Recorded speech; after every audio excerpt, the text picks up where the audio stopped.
Hello, everybody. Today we'll be discussing persuasive letters. As in the last class, we had discussed what are the needs and functions and layout of letter writing. Today we'll be getting into the specifics of a persuasive letter. What is persuasive letter? So basically, a letter which has been written to design or to change the mindset of the reader. That kind of letter is called as persuasive letter. When we are trying to change the mindset of the person who's reading the letter, or we are trying to persuade him on certain conversation, then the letter that is written is persuasive. It basically involves changing the attitudes of people and also influencing their actions.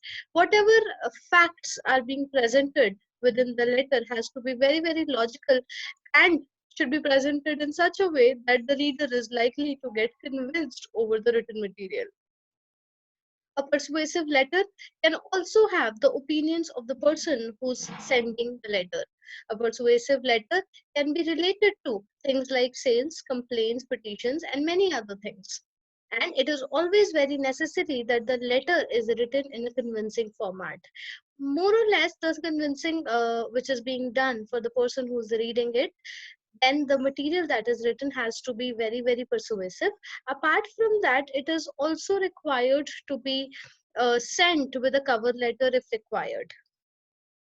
In all the letters, the persuasion that is happening from the side of the sender, which means the sender should also have an interest towards getting the reader convinced over the matter of concern. The letter can be written by the individuals or by the organizations. Various entities can be involved uh, in the letters that is being written to persuade an entity. The letter could be written to school, to bank, to a non-profit organization or a non-government organization, to the CEOs, directors, and MDs of the organizations, to any other government entity. A letter that can convince them to take care of the subject matter or the matter in concern, then that kind of letter will be largely termed as persuasive letter. Why are we sending a persuasive letter? So, as we have already discussed here, that the major or the first motive of sending a persuasive letter is to convince the reader, which means if the reader gets convinced, then the work that we are trying the reader to do, then that work gets done. Apart from that, if there is any desired action that has to be taken out from the reader, then that desired action can be done in the form of persuasion that is being written in the letter without any delays. Any kind of adequate information which has to be sent to the reader has to be supported into that letter along with an objective to desire to obtain the desired results out of the reader. It also is used in creating a positive image about the organization. How do we write a persuasive letter? So basically, all the form, more or less, all the formal letters which are written are largely same in nature. But yes, if you want the reader to agree with you, then it is important that a persuasive letter is more convincing in nature.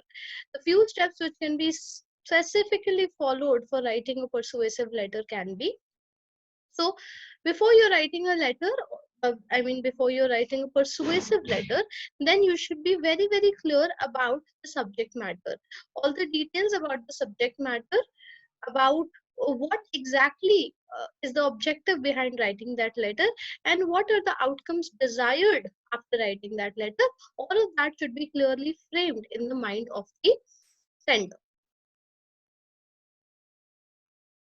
A lot of questions have to be answered in the persuasive letter, which means if there is any basic subject matter which is being discussed into the letter, then all the details of that letter of that subject matter has to be discussed properly, and a convincing argument has to be presented by the sender so as to make the reader also convinced about it. Second step, once the purpose of writing a letter is very well known, then the next step is that the reader to whom the letter is being addressed is also known appropriately, which means the belief, nature, weak points, strong points, and many other things about the reader should be known so that the sender very clearly knows that what can convince the reader and what cannot convince the reader. Once this both the subject matter and the reader or the person to whom the letter has to be addressed are known in depth, then the next point that comes is that the argument that is being presented from the side of the sender has to be relevant and correct, which means the sender has to put his best foot forward to ensure that he justifies his arguments, gives an appropriate reasoning to it, and all the things that he is trying to present are given in appropriate facts. Next step that comes is that letter should not be given in any kind of inappropriate tone.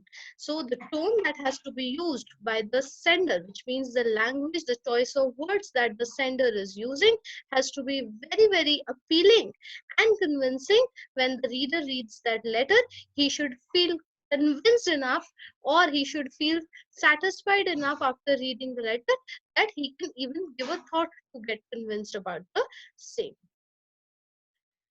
Coming to the format of the letter, at the top, the organization who's sending the letter has to be mentioned, its name and its address. Then comes the date on which the letter has to be sent.